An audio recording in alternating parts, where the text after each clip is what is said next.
kata Bapak, apakah ada perbedaan detak jantung ketika orang begadang dengan tidak begadang? Pak Kuat, Saudara Kuat kebetulan menyampaikan juga terkait pemeriksaan. Kita melakukan pemeriksaan Saudara Kuat itu kan kalau nggak salah selepas sholat zuhur. Iya, pertanyaan saya gini Pak, apakah ada bedanya ketika detak jantung orang yang begadang dengan tidak begadang, Bapak tahu nggak? Itu bukan Bapak saya. tidak tahu ya? Saya tidak tahu. Bahwa ketika orang begadang itu detak jantung lebih cepat atau tidak? Siap. Sementara sensor yang Bapak gunakan itu sensor jantung. Salah satunya. Salah satunya ya. Ya. Oke. Selanjutnya Pak, kaitan pertanyaan yang Bapak tadi sampaikan ada pertanyaan relevan. Siap. Sebelum masuk ke pertanyaan inti.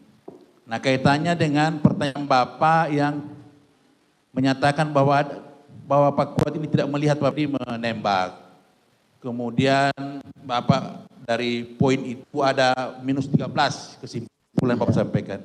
Pertanyaan relevan sebelum itu 12 pertanyaan itu apa yang Bapak tanyakan ke Pak Kuat ini sebelum sampai tiba kesimpulan? Seperti yang saya sampaikan ke Bapak penasihat hukum yang Bapak dari Saudara Rizal, tadi kan ada beberapa tipe pertanyaan. Ada pertanyaan kontrol, ada pertanyaan relevan, ada pertanyaan irrelevan, ada pertanyaan sakrisio relevan, ada pertanyaan simptomatik. Oke, pertanyaan relevan apa salah satunya yang bisa kami tahu? Pertanyaan relevan ya pertanyaan berkaitan dengan kasus. Contohnya, dengan ini kan Bapak sampaikan dia tidak melihat Pak Ferdi menembak, kemudian Bapak simpulkan ini indikasi berbohong. Ya. Nah, pertanyaan yang mendahulunya apa? Sampai pada kesimpulan itu. Pertanyaan yang mendahului maksudnya? Maksudnya sebelum tiba pada pertanyaan ini kan pasti ada 12 pertanyaan yang disampaikan, ya, yang relevan. Ya. Nah, salah satu pertanyaan itu apa yang menurut Bapak relevan dengan? Ya, apakah kamu sedang duduk? Nah, seperti itu. Apakah dia melihat Bapak Ferdi pegang senjata? Ada itu? Enggak ada. Tidak ada? Tidak ada. Bapak tidak akan bahwa Bapak Ferdi tidak tanyakan dia menembak atau tidak? Tidak ada. Oke, karena agak aneh Bapak tidak menanyakan Pak Ferdi pegang senjata, kemudian bertanya dia menembak atau tidak. Ada sama sekali Bapak tanya itu ya? Oke Pak, dari sekian orang yang bertugas di bagian Bapak ini, Bapak tadi sampaikan bahwa tingkat akurasinya bisa 93%. Kalau dilakukan orang pandai. Ya. Bapak masuk kategori mana? Pandai atau tidak pandai? Gimana? Bapak masuk kategori mana? Pandai atau tidak pandai dalam proses ini? Pandai atau tidak? Expert. Ya. Kan tadi Bapak bahasa pandai aja sampaikan. Bapak masuk kategori pandai enggak? Apa pandai? Dalam menjalankan tugas ini. Maksudnya gimana? Bapak tadi menyampaikan. Jadi maksudnya saudara penasihat hukum adalah bagaimana menentukan yang bertanya itu pandai atau tidak pandai. Kan tadi saudara mengatakan kalau yang memeriksa pandai maka hasilnya akan lebih bagus. Begitu saudara penasihat hukum? Betul. Betul yang mulia. Ya berdasarkan sertifikat terus jam terbang. Jam terbang Bapak. Jam terbang pemeriksaan. Di tempat Bapak. Apakah di tempat Bapak ada yang tidak pandai? Dalam sisi Bapak juga sebagai pemeriksa.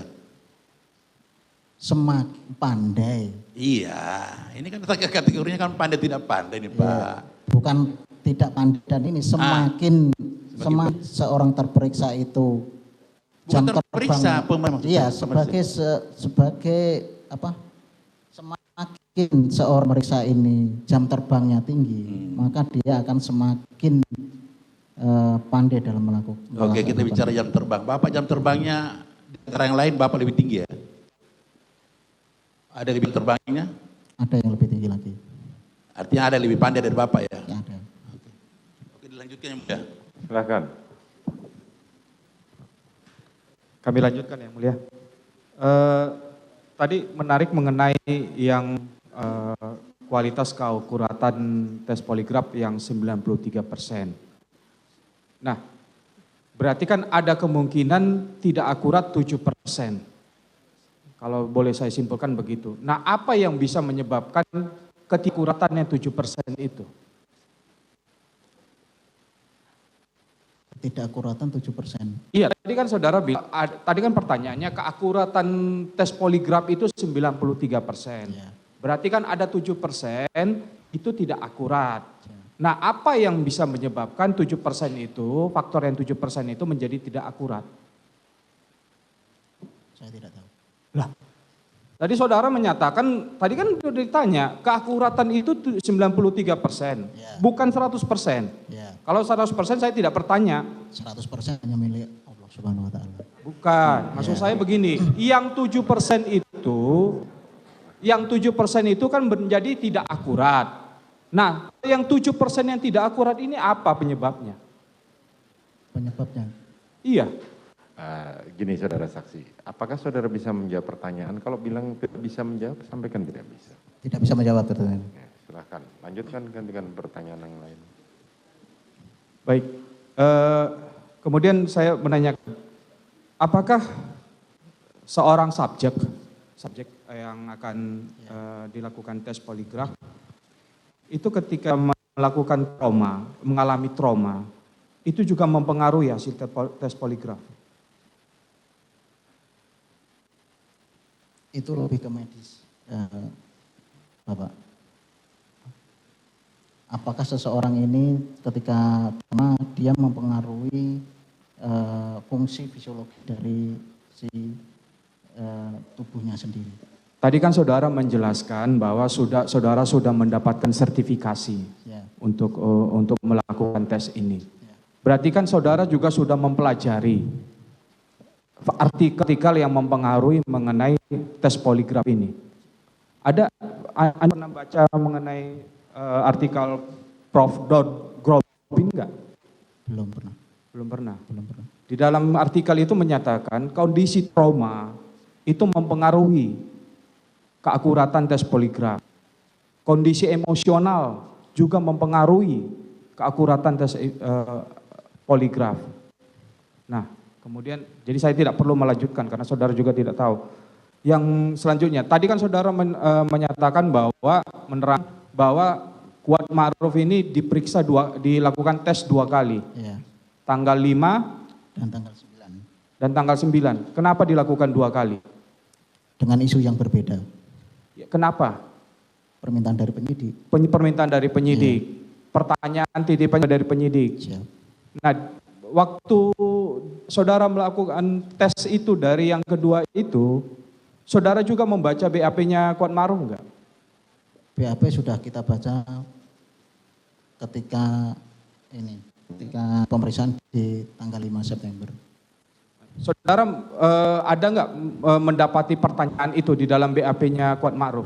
Yang saudara tanyakan itu waktu tes poligraf? Maksudnya?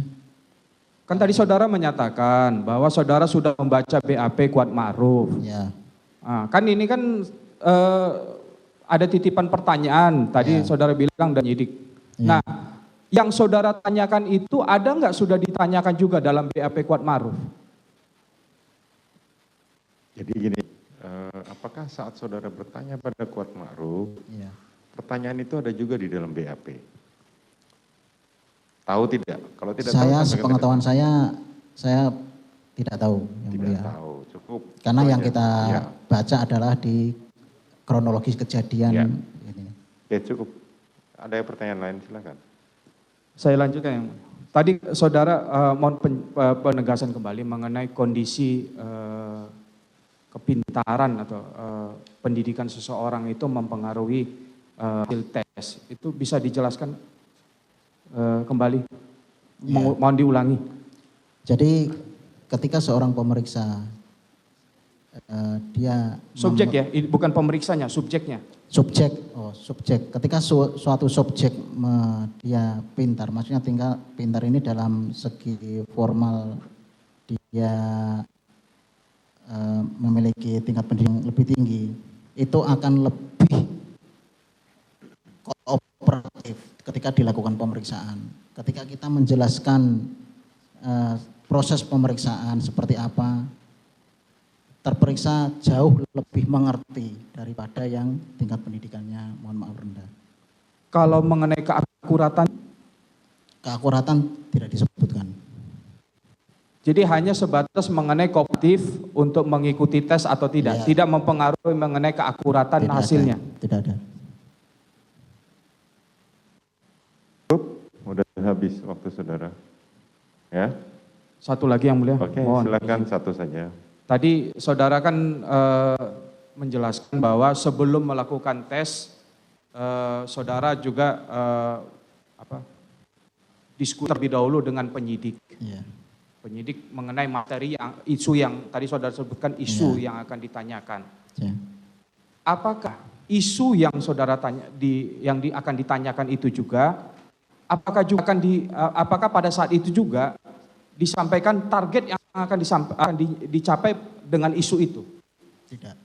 Tidak. Penyidik tidak meminta bahwa penjelasannya harus seperti, kesimpulannya harus seperti ini. Tidak ada. Oke, Cukup yang mulia. Cukup.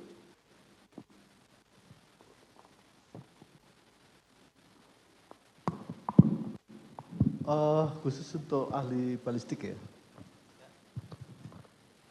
Penasaran dengan pendapat saudara. Saudara tadi berkaitan dengan 8 selongsong. Siap, betul ya. Yang Saudara mulia. berkesimpulan bahwa 8 selongsong itu berasal dari MPY blok ya. Blok 17, siap. 851. Siap. 851.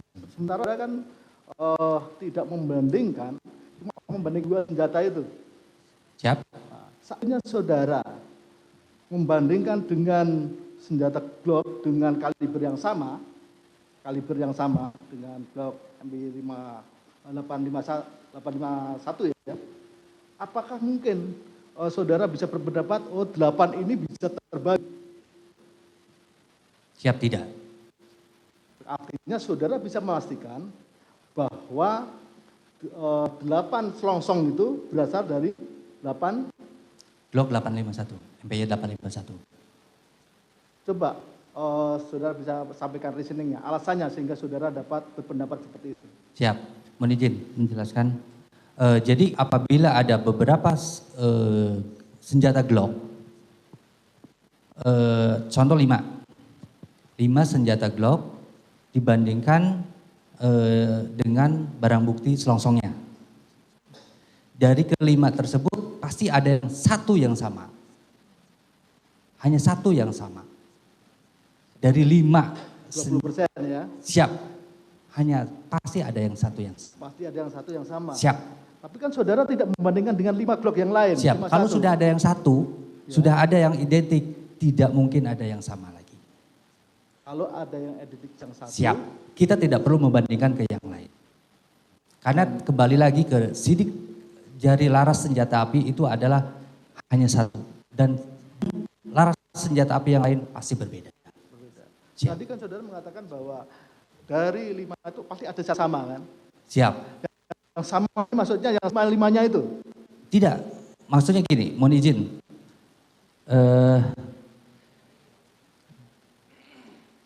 Dari 8 selongsong yang kita periksa, andai ada Glock yang lain 5. Siap. Nah itu kalau sudah identik dengan satu MPY 851 hanya itu jodohnya gitu loh. Itu ya, itulah. Siap. Pasti. Sehingga saudara berpendapat bahwa itu yang 8 selongsong itu adalah berasal dari MPY 851. 851. Siap. Karena selongsongnya itu Khas, mempunyai khas. Dari pena pemukulnya, dari satu senjata dengan senjata yang lain pasti berbeda. meskipun dalam kaliber yang sama. Dalam kaliber sama atau dengan merek yang sama. Cukup ya, baik. Saudara terdakwa Ferdi Sambo, terhadap keterangan 2 orang saksi. Izin Bapak, Ya. apakah perlu kami membuatkan barang bukti untuk ahli balistik Bapak? Oh, silahkan. Silakan. Silahkan saudara Jaksa Bapak. penuntut.